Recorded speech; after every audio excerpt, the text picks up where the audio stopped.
Well, one of the chapters is called You Too. Do you know at the very heart of the Christian faith, the thing that makes the Christian faith different than all other religions in the world is identification. We've believed it so long that it's boring. We don't even think about it.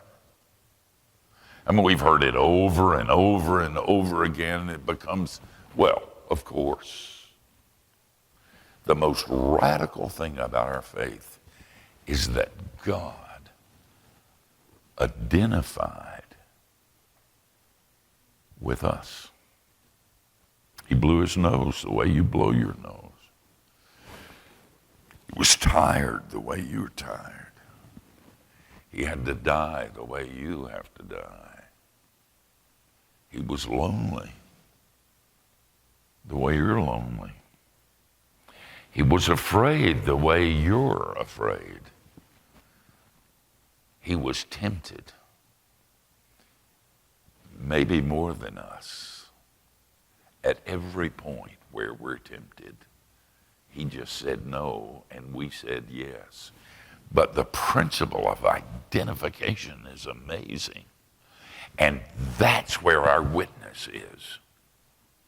We're to take that principle and make it happen in the world. Listen, people are always coming to me and saying, the church is filled with hypocrites. And I always say, you don't know nothing. You have no idea. I was hurt in the church. I'm never going back. Let me tell you stories. You don't know nothing about getting hurt. I was rejected. You ought to see the letters I get from church people.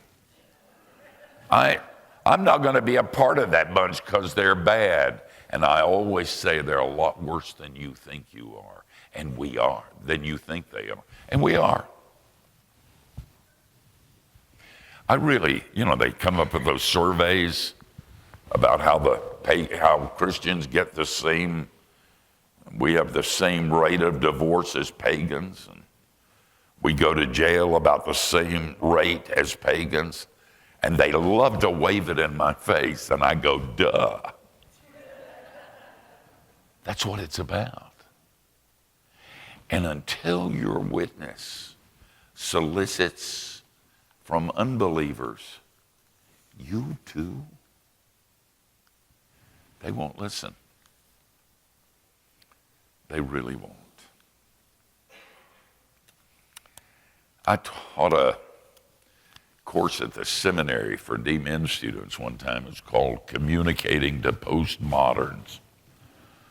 I spent a lot of time analyzing the whole cultural shift that has taken place in America and around the world, in fact. And some of it's really negative, some of it's really bad. We've all felt, and the preachers have all preached sermons against it, that it was a negative thing. But I don't think so. I think it's a positive thing. We don't have any power anymore. Politicians don't have to go to our churches to get elected anymore. In fact, in some places, that'll keep them from getting elected. We don't have the money anymore. We're trying to pay off this building. The rich folks go somewhere else. We don't have the power anymore. Used to be we had a path to Washington, and it's maybe a little bit better now, but it's still a problem. The senators and the representatives' offices are not opened up to us the way they used to. There was a time, and I can remember this, when the sermons of pastors in the community were printed in the newspapers of the community. When was the last time you saw that? We've lost it all. That's bad. No. That's good. Because Jesus said, my power is made perfect in weakness. And once Once we're sinful enough and needy enough and afraid enough and empty enough and weak enough, then what I wish for in that book will start taking place. I really do care, by the way. I didn't always. I said, one time at a large church, I opened a sermon by saying millions of people are going to hell and I don't give a rip. And I meant it.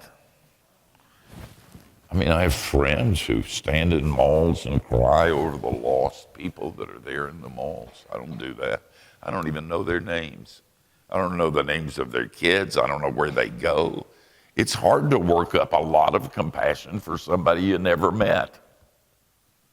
But when I said it to that congregation, I said, I'm not bragging, I'm confessing.